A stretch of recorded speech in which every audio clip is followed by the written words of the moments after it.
वचन, सत्य वचन, जीवन वचन, हर घर में ईश वचन, हर घर में ईश वचन। संत मत्ती के अनुसार पवित्र सुसमाचार अध्याय 18 पद संख्याएं 21 से लेकर अध्याय 18 पद संख्या 1 तक। तब पेतरुस ने पास आकर ईसा से कहा, प्रभु, यदि मेरा भाई मेरे विरुद्ध अपराध करता जाए तो मैं कितनी बार उसे क्षमा करूं?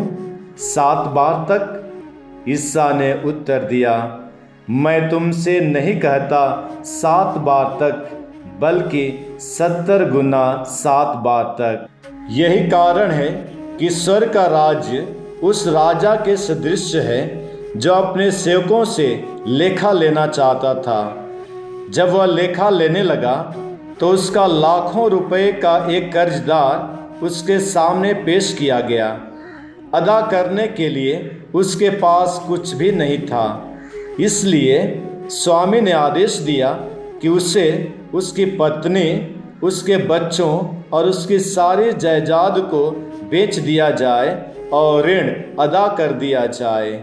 इस पर वह सेवक उसके पैरों पर गिरकर यह कहते हुए अनुनय विनय करता रहा, मुझे समय दीजिए और मैं आपको सब चुका दूंगा। उस सेवक के स्वामी को तरस आया और उसने उसे जाने दिया और उसका कर्ज माफ कर दिया। जब वह सेवक बाहर निकला तो वह अपने एक सेवक से मिला जो उसका लगभग 100 दिनार का कर्जदार था।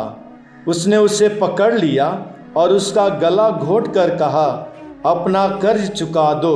सेवक उसके पैरों पर गिर पड़ा और यह कहते हुए अनुनय विनय करता रहा, मुझे समय दीजिए और मैं आपको चुका दूंगा। परंतु उसने नहीं माना और जाकर उसे तब तक के लिए बंदी गृह में डलवा दिया जब तक वह अपना कर्ज न चुका दे।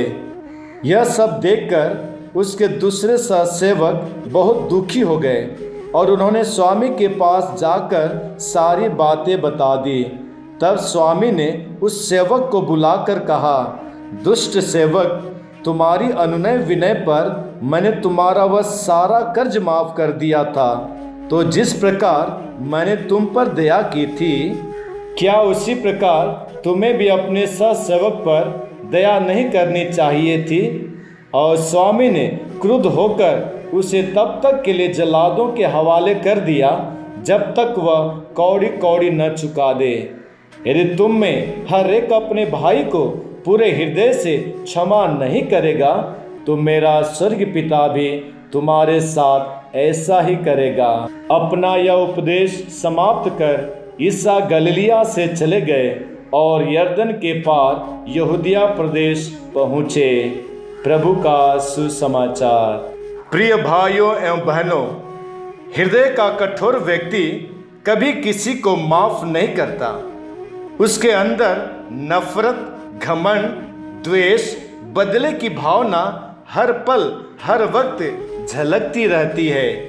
लेकिन उसी के विपरीत जो हृदय का नम्र व विनीत होता है, वह सदा दूसरों को माफ करता रहता है।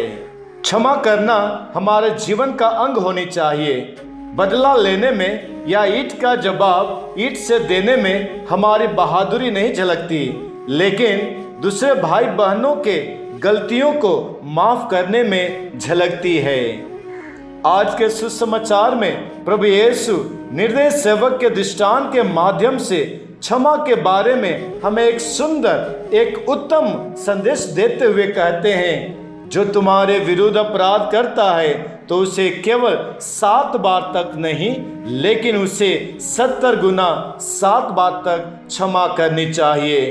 प्रिय भाइयों एवं बहनों, आज अपने आप से पूछना है, क्या हम दूसरों को क्षमा करते हैं?